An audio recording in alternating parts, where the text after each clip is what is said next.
Alright, I want to get some close-up pictures here, and what I want to do right now is I just want to give a few tips on using the belt sander. I've seen a lot of sharpening videos on the web, and most of them are just a guy showing, you know, a couple passes this way, go that way, and you're done. And you don't really get to see the in-depth tips that you pick up from doing it, so I'm trying to help you avoid making mistakes and learning that right off the bat. The other thing is don't get too hung up on the knife that I'm using just yet. I'm only using this one as a prop because of the shape of the blade. I know it's not a true convex. This one's a high flat grind, and then it's got a mild convex secondary bevel on it. But don't worry about all that. We'll get into that in more detail in some of the later videos. But what I wanted to show you is a couple of tips that I've learned from using the belt sander. And the first one is getting this section of the blade sharp. If you have either, you know, this choil here, or if you have the gap here, or if you have, you know, if you have no room there, getting this section of blade is always difficult to get sharpened. And one of the main reasons is it seems like the center section of the belt does more of the sharpening than the edge. So if you just go ahead and start out this way and go, it always ends up not getting this quite as sharp. So what I tend to do is kind of do like 2 or 3 what I call false starts, and that is I angle the tip of the knife away from the blade, away from the belt a little bit, and I just get a couple goes in like that, and then take the true run at it. So in the end, I'll get left with a nice even grind. And almost the same thing applies to the tip. When I go through and get the tip done, I'll get it about halfway, and then I'll stop because I don't want any of the belt deflection ruining my tip. So in doing that, sometimes sometimes the very tip doesn't get as much grind as, say, earlier in the edge. So what I'll do there is then, you know, I'll do my grind all the way through, and then I'll touch the, you know, just that last little bit a couple times. But I always finish with one solid grind through. And it also depends on what stage I am at in the sharpening process. But the last tip that I wanted to show is the actual path that you follow through.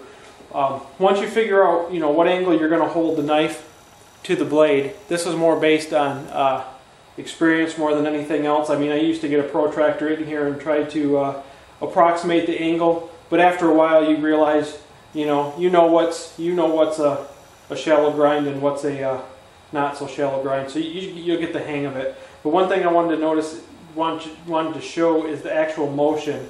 Now you would think that once you set this angle to the belt, that all you do is you just straight move it out this way, just a straight motion. Well, it seems like it would work, but it doesn't, and it's mainly because of the curve in the edge here. And what I try to do is once you get an idea of what angle you're going to set it at, you know, look at that distance between the spine of the knife and the belt.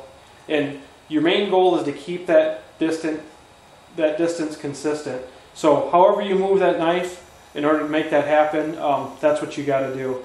So, and if I show you, if I keep that angle about like that, and I just keep it all in a straight line and get it out here, it's hard to see what's happening, but what's happening is the edge is not really hitting the belt anymore. Alright, I've tried about 20 different camera angles here trying to actually show you what I'm talking about instead of just telling you. But with the straight knife motion like I was talking about, if you do it like you think, what would happen is, watch what happens when I get to the end. See how we got a gap there? And that is no longer touching the belt.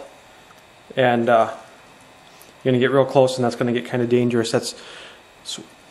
So that's why that straight motion doesn't work for you, is because you get to that curve and you start missing it.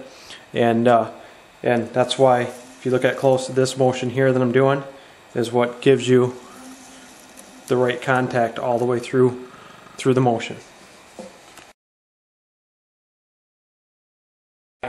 So what you got to do, instead of just moving it in one straight line like you think you would, when you start getting to that curvature, you almost kick the butt of the knife out.